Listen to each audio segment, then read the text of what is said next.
ಎಲ್ಲರಿಗೂ ನಮಸ್ಕಾರ. ನಾನು ಉಷಾರಾಣಿ, ಕನ್ನಡ ಸಹಾಯಕ ಪ್ರಾಧ್ಯಾಪಕಿ, ಸರ್ಕಾರಿ ಪ್ರಥಮ ದರ್ಜೆ ಕಾಲೇಜು, ಮುಧೋಳ, ಬಾಗಲಕೋಟೆ ಜಿಲ್ಲೆ. ಆತ್ಮೀಯ ವಿದ್ಯಾರ್ಥಿನಿಯರೇ, ಈಗಾಗಲೇ 2 ಸೆಷನ್ನಲ್ಲಿ ನಾವು ಬಹುಶಿಸ್ತೀಯ ಅಧ್ಯಯನ ಅಂದರೆ ಏನು, ಜೊತೆಗೆ ಬಂಗಾರದ ಮನುಷ್ಯ ಈ ಚಲನಚಿತ್ರದ ಅವಲೋಕನವನ್ನು ನಾವು ಮಾಡಿದ್ವಿ. ಈ ಒಂದು ಸೆಷನ್ನಲ್ಲಿ ನಾವು ಕಥೆಯನ್ನು ನೋಡೋಣ. ಬಂಗಾರದ ಮನುಷ್ಯ ಕತೆ, ಸಂಕ್ಷಿಪ್ತವಾಗಿ ಇದನ್ನು ನೋಡೋಣ. ನಾನು ಹಿಂದಿನ ಸೆಷನ್ನಲ್ಲಿ ನಿಮಗೆ ಯೂಟ್ಯೂಬ್ ಲಿಂಕನ್ನು ಶೇರ್ ಮಾಡಿದ್ದೆ. ನೀವೆಲ್ಲರೂ ಕೂಡ ಚಲನಚಿತ್ರವನ್ನು ನೋಡಿರ್ತೀರಾ ಅಂತ ಹೇಳಿ ಭಾವಿಸ್ತೀನಿ. ಈ ಕಥೆಯನ್ನು ಹೇಳಿದಾಗ ನೀವು ಆ ಪಾತ್ರಗಳನ್ನು ಕಲ್ಪಿಸ್ಕೊಳ್ಳಿ. ನೀವೇನೇನು ನೋಡಿದ್ರಲ್ಲ ಚಲನಚಿತ್ರದಲ್ಲಿ ಈ ಪಾತ್ರಗಳು, ಅದನ್ನು ನೀವು ಕಣ್ಮುಂದೆ ತಂದುಕೊಂಡ್ರೆ ಆಗ ನಿಮಗೆ ಕತೆ ಚೆನ್ನಾಗಿ ಅರ್ಥ ಆಗುತ್ತೆ. ಇಲ್ಲಿ ರಾಮಚಂದ್ರ, ಶಾರದಾ ಮತ್ತು ರಾಜೀವ ಇವರೇನೆಂದರೆ ಅಣ್ಣ ತಂಗಿಯರು. ರಾಮಚಂದ್ರ ಅಣ್ಣ, ಶಾರದಾ ಅಂತಂದರೆ ಅಡ್ವಾಣಿ ಲಕ್ಷ್ಮೀದೇವಿಯವರು, ರಾಜೀವ ಅಂದರೆ ಡಾಕ್ಟರ್ ರಾಜ್ಕುಮಾರ್ ಅವರು. ರಾಮಚಂದ್ರ ಅವರ ಭಾವಚಿತ್ರವನ್ನು ನಾನು ನಿಮ್ಗೆ ತೋರಿಸಿಲ್ಲ, ಯಾಕಂದರೆ ಅದರಲ್ಲಿ ಇರಲಿಲ್ಲ. ಹಾಗಾಗಿ ರಾಮಚಂದ್ರ ಅಣ್ಣ, ನಂತರ ತಂಗಿ ಶಾರದೆ ಮತ್ತು ತಮ್ಮ ರಾಜೀವ, ಈ 3 ಜನ ಅಣ್ಣ ತಮ್ಮಂದಿರು, ಅಣ್ಣ ತಮ್ಮ ಅಕ್ಕ. ಈ ಶಾರದೆಯ ಪತಿ ಕೃಷ್ಣರಾಯರು, ರಾಜೀವನ ಅಕ್ಕನ ಗಂಡ, ಭಾವ ಆಗಬೇಕು. ಕೃಷ್ಣರಾಯರು ಏನಿದ್ದಾರೆ ಅವರು ತಮಗೆ ಬರ್ತಾ ಇದ್ದಂತಹ ಅಲ್ಪ ಆದಾಯದಲ್ಲೇ ಅವ್ರು ಏನು ಮಾಡ್ತಾರೆ ಅಂದರೆ ರಾಮಚಂದ್ರ ಮತ್ತು ರಾಜೀವರ ವಿದ್ಯಾಭ್ಯಾಸಕ್ಕೂ ಕೂಡ ಅವರು ಸಹಾಯ ಮಾಡ್ತಾ ಇರ್ತಾರೆ. ಏನಾಗುತ್ತೆ, ಇವರು ರಾಮಚಂದ್ರ ಏನಿದಾರಲ್ಲ ಅವರು ಓದನ್ನು ಮುಗಿಸಿ ಬ್ಯಾಂಕ್ ಒಂದರಲ್ಲಿ ಅಧಿಕಾರಿಯಾಗಿ ಅವರು ಕೆಲಸವನ್ನು ಮಾಡೋದಕ್ಕೆ ಪ್ರಾರಂಭ ಮಾಡ್ತಾರೆ. ರಾಜೀವನ ವಿದ್ಯಾಭ್ಯಾಸ ಇನ್ನೂ ಮುಗ್ದಿರೋದಿಲ್ಲ. ರಾಮಚಂದ್ರ ಏನು ಮಾಡ್ತಾರೆ, ಅವರು ಬೇರೆ ಊರಿನಲ್ಲಿ ತಮ್ಮ ಹೆಂಡತಿ ಛಾಯಾದೇವಿ, ಅವಳ ಒಬ್ಬಳೇ ಮಕ್ಕಳು ನಾಗಮಣಿ, ಇವ್ರ ಜೊತೆ ಅವರು ಬೇರೆ ಊರಿನಲ್ಲಿ ವಾಸ ಇರ್ತಾರೆ. ಶಾರದೆ ಮತ್ತು ಕೃಷ್ಣರಾಯ ಏನಿದ್ದಾರೆ ಇವರಿಗೆ 3 ಜನ ಮಕ್ಕಳಿರ್ತಾರೆ. ನಾನು ಈಗಾಗಲೇ ಭಾವಚಿತ್ರ ತೋರಿಸಿದ್ದೆ ನಿಮಗೆ ಹಿಂದಿನ ಸೆಷನ್ನಲ್ಲಿ. ಚಕ್ರಪಾಣಿ ಈ ಪಾತ್ರದಲ್ಲಿ ಶ್ರೀನಾಥ್ ಅವರು ಮಾಡಿದ್ದಾರೆ. ಕೇಶವನ ಪಾತ್ರದಲ್ಲಿ ವಜ್ರಮುನಿ ಮಾಡಿದ್ದಾರೆ. ಸರಸ್ವತಿ ಪಾತ್ರದಲ್ಲಿ ಕಲಾ ಅಂಥೇಳಿ ಒಬ್ಬರು ನಟಿ ಇದ್ದಾರೆ, ಆದರೆ ಅವರ ಭಾವಚಿತ್ರ ಸಿಗಲಿಲ್ಲ, ಹಾಗಾಗಿ ನಿಮಗೆ ನಾನು ಶೇರ್ ಮಾಡಿಲ್ಲ. ಹಾಗಾಗಿ ಡಾಕ್ಟರ್ ರಾಜ್ಕುಮಾರ್ ಪಾತ್ರಧಾರಿ ರಾಜೀವ ಏನಿದ್ದಾರಲ್ಲ ಅವರ ಅಕ್ಕನಿಗೆ 3 ಜನ ಮಕ್ಕಳಿದ್ದಾರೆ, ಕೇಶವ, ಚಕ್ರಪಾಣಿ ಮತ್ತು ಸರಸ್ವತಿ ಅಂತ ಹೇಳಿ. ಹೀಗೆ ಒಂದು ಸಲ ಇವರು ರಾಜೀವ್ ಅವರು ಬೇರೆ ಊರಿನಲ್ಲಿ ಓದ್ತಾ ಇರಬೇಕಾದ್ರೆ ತಮ್ಮ ಅಕ್ಕನ ಮನೆಗೆ ಬರ್ತಾರೆ. ಬಂದಂಥ ಸಂದರ್ಭದಲ್ಲಿ ಇವ್ರು ಏನು ಗೊತ್ತಾಗುತ್ತೆ ಅಂತಂದರೆ ಕೃಷ್ಣರಾಯ ಅಂದರೆ ಅಕ್ಕನ ಗಂಡ, ಭಾವ ಏನಿರ್ತಾರೆ ಅವರು ಸತ್ತೋಗಿರ್ತಾರೆ. ಹಾಗಾಗಿ ಮನೆಯಲ್ಲಿ ಅವರ ಅಂತ್ಯ ಸಂಸ್ಕಾರ ಮಾಡೋದಕ್ಕೂ ಕೂಡ ಹಣ ಇರೋದಿಲ್ಲ. ಮತ್ತು ಶಾರದೆಯ ಅಣ್ಣ ಏನಿದಾರಲ್ಲ, ರಾಜೀವ ಮತ್ತು ಶಾರದೆಯ ಅಣ್ಣ ರಾಮಚಂದ್ರ, ಅವರು ಬ್ಯಾಂಕಲ್ಲಿ ಅಧಿಕಾರಿ ಆಗಿದ್ದರೂ ಕೂಡ ಅವರು ತಮ್ಮ ತಂಗಿಯ ಗಂಡನ ಅಂತ್ಯ ಸಂಸ್ಕಾರಕ್ಕೆ ಸಹಾಯ ಮಾಡೋದಿಲ್ಲ. ಯಾಕೆಂದರೆ ಅವ್ರ ಹೆಂಡತಿಯ ಕೈಗೊಂಬೆ ಆಗಿಬಿಟ್ಟಿರ್ತಾರೆ. ಹಾಗೆ ಇವರು ರಾಜೀವ ಏನು ಮಾಡ್ತಾನೆ ಅಂತಂದರೆ ಮನೆಯಲ್ಲಿ ಇದ್ದಂತಹ ಬೆಳ್ಳಿ ಸಾಮಾನು, ಚೂರುಪಾರು ಏನು ಬೆಳ್ಳಿ ಸಾಮಾನು ಇರುತ್ತೆ ಅದನ್ನು ಮಾರಾಟ ಮಾಡಿ ಭಾವನ ಅಂತ್ಯ ಸಂಸ್ಕಾರವನ್ನು ಮಾಡ್ತಾರೆ. ಈಗ ನೋಡಿ, ಅಕ್ಕನ 3 ಮಕ್ಕಳು, ಅವ್ರು ಇನ್ನೂ ವಿದ್ಯಾಭ್ಯಾಸ ಮಾಡಬೇಕು. ಇಂಥ ಪರಿಸ್ಥಿತಿನಲ್ಲಿ ರಾಜೀವ ಏನು ಮಾಡ್ತಾರೆ, ತಮ್ಮ ವಿದ್ಯಾಭ್ಯಾಸವನ್ನು ಅವರು ಮೊಟಕುಗೊಳಿಸಿ ಈ ಅಕ್ಕನ ಜೊತೆಯಲ್ಲೇ ಅದೇ ಊರಿನಲ್ಲಿ ವಾಸ ಮಾಡೋದಕ್ಕೆ ಅವರು ಪ್ರಾರಂಭ ಮಾಡ್ತಾರೆ. ಆಗೇನು ಮಾಡ್ತಾರೆ ಅಂದರೆ, ಏನು ಮಾಡೋದು, ಈಗ ಜೀವನ ಒಂದು ದಡ ಮುಟ್ಟಿಸ್ಬೇಕಲ್ಲ ಇವ್ರಿಗೆಲ್ಲ ಅಂಥೇಳಿ ಆ ಊರಿನಲ್ಲಿ ಒಬ್ಬರು ಹಿರಿಯರು ಇರ್ತಾರೆ. ಅವರು ಶ್ರೀಮಂತರು, ರಾಚುಟಪ್ಪ ಅಂಥೇಳಿ.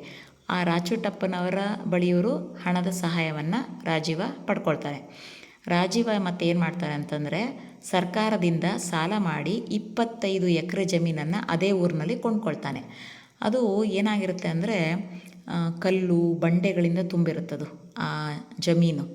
ಏನಿದು ಬರಡು ಭೂಮಿ ತಗೊಂಡಿದ್ದೀರಲ್ಲ ಅಂಥೇಳಿ ರಾಚುಟಪ್ಪನವರು ಇವರಿಗೆ ಕೇಳ್ತಾರೆ, ರಾಜೀವನಿಗೆ. ಏನು ರಾಜೀವಪ್ಪ, ನೀನು ಹೋಗಿ ಈ ಥರ ಕಲ್ಲು ಬಂಡೆ ತುಂಬಿಕೊಂಡಿರುವಂತಹ ಒಂದು ಬರಡು ಭೂಮಿಯನ್ನು ತೊಗೊಂಡ್ಬಿಟ್ಟಿದೆಯಲ್ಲ, ಇದರಲ್ಲಿ ಕೃಷಿ ಮಾಡೋಕ್ಕಾಗದ, ಇದಾಗದ ಕೆಲಸ ಅಂತ ಹೇಳ್ತಾರೆ. ನೀವು ಕೇಳಿರ್ಬೋದು, ಈ ಸಂದರ್ಭದಲ್ಲಿ ಒಂದು ಹಾಡು ಬರುತ್ತೆ ಅದರಲ್ಲಿ. ಆಗದು ಎಂದು ಕೈಲಾಗದು ಎಂದು ಕೈ ಕಟ್ಟಿ ಕುಳಿತರೆ ಸಾಗದು ಕೆಲಸವು ಮುಂದೆ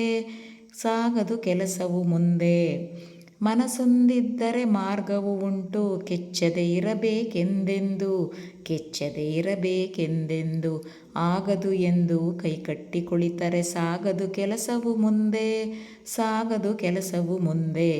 ನೋಡಿ, ಈ ಹಾಡು ಕೇಳಿರ್ಬೋದು. ಎಂಥವ್ರಿಗೆ ಆಗಲಿ ಈ ಹಾಡು ಕೇಳಿದ್ರೆ ನಿಜವಾಗ್ಲೂ ಎಂಥ ಸ್ಫೂರ್ತಿ ಬರುತ್ತೆ ಅಂತಂದರೆ, ಹೌದಪ್ಪ, ನಾವು ಜೀವನದಲ್ಲಿ ಏನೋ ಒಂದು ಸಾಧನೆ ಮಾಡಲೇಬೇಕು ಅಂತ ಅನಿಸ್ಬಿಡುತ್ತೆ. ಅಷ್ಟು ಒಳ್ಳೆಯ ಲಿರಿಕ್ಸನ್ನು ಹೊಂದಿದೆ ಇದು. ಹಾಗಾಗಿ ರಾಚುಟಪ್ಪನವರಿಗೆ ಭರವಸೆ ಇರೋದಿಲ್ಲ. ಏನಿದು ಇಂಥ ಬರಡು ಭೂಮಿಯನ್ನು ತಗೊಂಡು ಇವರು ಕೃಷಿ ಮಾಡ್ತೀನಿ ಅಂತಾರಲ್ಲ ಅಂಥೇಳಿ ಬೇಸರ ವ್ಯಕ್ತಪಡಿಸ್ತಾರೆ. ಆದರೆ ರಾಜವನಿಗೆ ಹಠ ಇತ್ತು, ಛಲ ಇತ್ತು. ಇಲ್ಲ, ನಾನು ಮಾಡೇ ಮಾಡ್ತೀನಿ ಅನ್ನುವಂತಹ ಒಂದು ಆತ್ಮವಿಶ್ವಾಸ ಕೂಡ ಇತ್ತು. ಹಾಗಾಗಿ ಅವ್ರು ಏನು ಮಾಡ್ತಾರೆ, ರಾಜೀವಪ್ಪ ಏನು ಮಾಡ್ತಾನೆ ಅಂದರೆ, ಆಧುನಿಕ ಯಂತ್ರೋಪಕರಣಗಳನ್ನ ಬಳಸಿ ಕೃಷಿ ಮಾಡೋದಕ್ಕೆ ಯೋಗ್ಯವಾಗಿರುವಂತಹ ಸ್ಥಳವನ್ನು ಆ ರೀತಿ ಅವರು ಮಾಡ್ತಾರೆ, ಅದನ್ನು, ಆ ನೆಲವನ್ನು. ಹಾಗೆ ಏನಾಗುತ್ತೆ, ಕೃಷಿನಲ್ಲಿ ತುಂಬ ಅಭಿವೃದ್ಧಿಯನ್ನು ಹೊಂದಿ ಅವರು ಚೆನ್ನಾಗಿ ಸಂಪಾದನೆ ಕೊಡಲಾಗುತ್ತೆ. ನಂತರ ಅವರು ತಮ್ಮ ಅಕ್ಕ ಶಾರದೆಯ ಮಕ್ಕಳು ಏನಿರ್ತಾರಲ್ಲ, ಇಬ್ಬರು ಗಂಡು ಮಕ್ಕಳು ಚಕ್ರಪಾಣಿ ಮತ್ತು ಕೇಶವ, ಇವರನ್ನು ನಗರಕ್ಕೆ ಕಳಿಸಿ ವಿದ್ಯಾಭ್ಯಾಸವನ್ನು ಮಾಡಿಸ್ತಾರೆ. ಇದು ಎಲ್ಲ ಸಾಧ್ಯ ಆಗೋದಕ್ಕೆ ಏನು ಕಾರಣ ಅಂತಂದರೆ, ಆ ರಾಜೀವನಲ್ಲಿ ಇದ್ದಂತಹ ಒಂದು ಸತ್ಯ, ನಿಷ್ಠೆ, ಪ್ರಾಮಾಣಿಕ ದುಡಿಮೆ, ಹಾಗೆ ರಾಚುಟಪ್ಪ ಏನಿದಾರಲ್ಲ ಅವರು ಸಹಾಯ ಕೂಡ ಅವ್ರಿಗೆ ಮಾಡಿರ್ತಾರೆ. ಇದು ರಾಚುಟಪ್ಪನವ್ರಿಗೆ ಏನನ್ಸುತ್ತೆ ಅಂದರೆ, ಅಬ್ಬಾ, ತಮ್ಮ ವಿದ್ಯಾಭ್ಯಾಸವನ್ನು ಮೊಟಕುಗೊಳಿಸಿ ತನ್ನ ಅಕ್ಕನ ಮಕ್ಕಳಿಗೋಸ್ಕರ ಇಷ್ಟೆಲ್ಲ ಮಾಡ್ತಿದ್ದಾನಲ್ಲ ಈ ರಾಜೀವ ಅಂಥೇಳಿ ಆ ರಾಜೀವನ ಮೇಲೆ ಒಂದು ರೀತಿ ಅಭಿಮಾನ ಮೂಡಿ ಬರುತ್ತೆ. ಈಗ ಇವರು ನಗರದಲ್ಲಿ ವಿದ್ಯಾಭ್ಯಾಸ ಏನು ಮಾಡ್ತಿರ್ತಾರಲ್ಲ, ರಾಜೀವನ ಅಕ್ಕನ ಮಕ್ಕಳು ಚಕ್ರಪಾಣಿ ಹಾಗೂ ಕೇಶವ, ಅವರು ಉನ್ನತ ದರ್ಜೆಯಲ್ಲಿ ಅವರು ಪದವಿಯನ್ನು ಗಳಿಸ್ತಾರೆ. ಹೀಗೆ ಶಾರದಮ್ಮನವರ ಆರ್ಥಿಕ ಸ್ಥಿತಿ ಏನಿದೆ ನಿಧಾನವಾಗಿ ಉತ್ತಮಗೊಳ್ಳುತ್ತೆ. ಈ ಒಂದು ನಡುವೆ ಏನಾಗುತ್ತೆ ಅಂದರೆ, ಈ ಶಾರದೆಯ ಗಂಡ ಕೃಷ್ಣರಾಯರೇನಿರ್ತಲ್ಲ, ಅವರ ಪರಮ ಆಪ್ತರೊಬ್ಬರು ನರಹರಿ ರಾಯರಂಥೇಳಿ, ಅವರ ಮಗಳು ಲಕ್ಷ್ಮಿ, ಅಂದರೆ ಅವರು ಭಾರತಿ ವಿಷ್ಣುವರ್ಧನ್ ಪಾತ್ರಧಾರಿ ಏನಿದಾರಲ್ಲ ಲಕ್ಷ್ಮಿ, ಅವಳು ರಾಜೀವನಲ್ಲಿ ಅನುರಕ್ತಳಾಗ್ತಾಳೆ. ಅಂದರೆ ರಾಜೀವನ ಇಷ್ಟಪಡ್ತಾಳೆ. ಆದರೆ ರಾಜೀವನಿಗೆ ಏನಂತಂದರೆ, ಈಗಲೇ ಮದುವೆ ಬೇಡ ಅಂತ. ಯಾಕೆ ಅಂತಂದರೆ, ಇನ್ನೂ ತನ್ನ ಅಕ್ಕನ ಮಕ್ಕಳು ಓದ್ತಾ ಇದ್ದಾರೆ, ಅವ್ರಿಗೆ ಒಂದು ದಡ ಮುಟ್ಟಿಸ್ಬೇಕು, ಅವ್ರಿಗೊಂದು ಒಳ್ಳೆ ಕೆಲಸ ಸಿಗಬೇಕು, ಜವಾಬ್ದಾರಿ ಇದೆ, ಅಕ್ಕನ ಮಕ್ಕಳು ಮದುವೆ ಮಾಡಬೇಕು. ಹಾಗಾಗಿ ಆ ಜವಾಬ್ದಾರಿ ಎಲ್ಲ ಮುಗಿದ ನಂತರ ತಾನು ಮದುವೆ ಮಾಡ್ಕೊಳ್ತೀನಿ ಅಂತ ಹೇಳಿ ನಿರ್ಧಾರ ಮಾಡ್ತಾರೆ. ನೋಡಿ, ಇಲ್ಲಿ ನಾವು ಗಮನಿಸಬೇಕು, ರಾಜೀವ ಸ್ವಾರ್ಥಿ ಅಲ್ಲ. ಅವನು ತನ್ನ ಅಕ್ಕನ ಮಕ್ಕಳಿಗೋಸ್ಕರ ತನ್ನ ವಿದ್ಯಾಭ್ಯಾಸವನ್ನು ಮೊಟಕುಗೊಳಿಸಿ ಅವರ ವಿದ್ಯಾಭ್ಯಾಸಕ್ಕೋಸ್ಕರ ಸಾಲ ಮಾಡಿ ಆ ಸಾಲವನ್ನು ಕೂಡ ತೀರಿಸ್ತಾನೆ.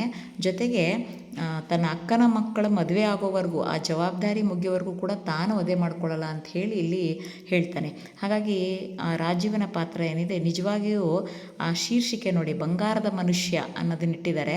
ಯಾಕೆ ಆ ರಾಜೀವನ ಪಾತ್ರ ಬಂಗಾರದ ಮನುಷ್ಯ ಅಂತ ಹೇಳಿ ಹೇಳಿಸ್ಕೊಳ್ಳೋಕ್ಕೆ ಸಾಧ್ಯ ಇದೆ ಅಂತಂದರೆ, ಆತನ ಒಂದು ನಡವಳಿಕೆ, ಆತನ ಸತ್ಯ, ನಿಷ್ಠೆ, ಪ್ರಾಮಾಣಿಕ ದುಡಿಮೆ, ಜೊತೆಗೆ ನಿಸ್ವಾರ್ಥಿ, ಈ ರೀತಿ.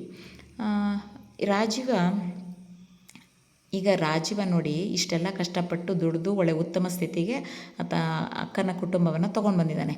ಈಗ ಅವನ ಅಣ್ಣ ರಾಮಚಂದ್ರ ಏನಿದಾನಲ್ಲ, ಅವನು ತನ್ನ ಮಗಳು, ಒಬ್ಬಳೇ ಮಗಳು ನಾಗಮಣಿ, ಅವಳನ್ನು ಕೇಶವನಿಗೆ ಮದುವೆ ಮಾಡಿಕೊಡ್ಬೇಕು ಅಂತ ಹೇಳಿ ಪ್ರಯತ್ನ ಮಾಡ್ತಾನೆ. ಯಾಕೆ ಕಾರಣ ಅಂತಂದರೆ, ಅವನು ಓದಿದ್ದಾನೆ, ಈಗ ಒಳ್ಳೆ ಕೆಲಸದಲ್ಲಿದ್ದಾನೆ, ಜೊತೆಗೆ ಇವರು ಸ್ಥಿತಿವಂತರಾಗಿದ್ದಾರೆ ಅಂತ. ಯಾವ ರೀತಿ ಯೋಚನೆ ಮಾಡ್ತಿದ್ದಾರೆ ನೋಡಿ ರಾಮಚಂದ್ರ. ಅದೇ ರಾಮಚಂದ್ರನ ತಂಗಿ ಶಾರದೆ ತನ್ನ ಗಂಡನನ್ನು ಕಳ್ಕೊಂಡಿದ್ದಾಗ ಅವನ ಅಂತ್ಯ ಸಂಸ್ಕಾರ ಮಾಡೋದಕ್ಕೂ ಕೂಡ ರಾಮಚಂದ್ರ ಹಣ ಕೊಡಲಿಲ್ಲ, ಸಹಾಯ ಮಾಡಲಿಲ್ಲ. ನಂತರ ಅವರ ಮಕ್ಕಳಿಗೆ ಓದಿಸೋದಕ್ಕೂ ಸಹಾಯ ಮಾಡಲಿಲ್ಲ.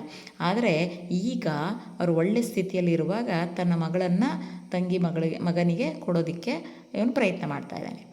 ಈಗ ಈ ಸಂಬಂಧ ಶಾರದೆಗಾಗಲಿ ರಾಜವನಿಗಾಗಲಿ ಇಷ್ಟ ಇರೋದಿಲ್ಲ. ಆದರೆ ಇಲ್ಲಿ ಏನಾಗಿದೆ ಅಂತಂದರೆ, ಕೇಶವ ಏನಿದ್ದಾನೆ ಅವನು ನಾಗಮಣಿಯನ್ನು ಸಿಟಿನಲ್ಲಿ ನೋಡಿರ್ತಾನೆ. ಹಾಗಾಗಿ ಅವನಿಗೆ ಮೆಚ್ಚುಗೆ ಆಗ್ಬಿಟ್ಟಿರ್ತಾಳೆ ಅವಳು. ಆ ಕಾರಣಕ್ಕೆ ಕೇಶವ ಒಪ್ಕೊಂಡ್ಬಿಡ್ತಾನೆ. ಅವ್ರ ಅಮ್ಮ ಮತ್ತು ಮಾವನ ಮಾತು ಕೇಳಬೇಕು ಅಂತ ಅವ್ನಿಗೆ ಅನಿಸೋದೇ ಇಲ್ಲ ಕೇಶವನಿಗೆ. ಹಾಗಾಗಿ ಇಲ್ಲೇನಾಗ್ಬಿಡುತ್ತೆ, ವಿಧಿ ಇಲ್ಲದೆ ಅವರು ಕೇಶವನ ಮದುವೆಯನ್ನು ರಾಮಚಂದ್ರನ ಮಗಳ ಜೊತೆ ನಿಶ್ಚಯ ಮಾಡ್ತಾರೆ. ಅದೇ ಚಪ್ಪರದಲ್ಲಿ ಇನ್ನೊಬ್ಬ ಚಕ್ರಪಾಣಿ ಏನಿದ್ದಾನಲ್ಲ, ರಾಜೀವನ ಅಕ್ಕನ ಮಗ, ಮತ್ತೊಬ್ಬ ಮಗ ಚಕ್ರಪಾಣಿ, ಹಾಗೆಯೇ ಸರಸ್ವತಿ ಕೂಡ ಅವಳ ಮಗಳು, ಅವರಿಬ್ಬರ ಮದುವೆಯನ್ನು ಕೂಡ ಅದೇ ಚಪ್ಪರದಲ್ಲಿ ಅದ್ಧೂರಿಯಾಗಿ ಅವರು ಮಾಡ್ತಾರೆ. ಇನ್ನು ಇದರ ಮುಂದುವರಿದ ಕಥೆ ಏನಿದೆ ಅದನ್ನು ಮುಂದಿನ ಸೆಷನ್ನಲ್ಲಿ ನಾನು ಹೇಳ್ತೀನಿ. ಧನ್ಯವಾದಗಳು.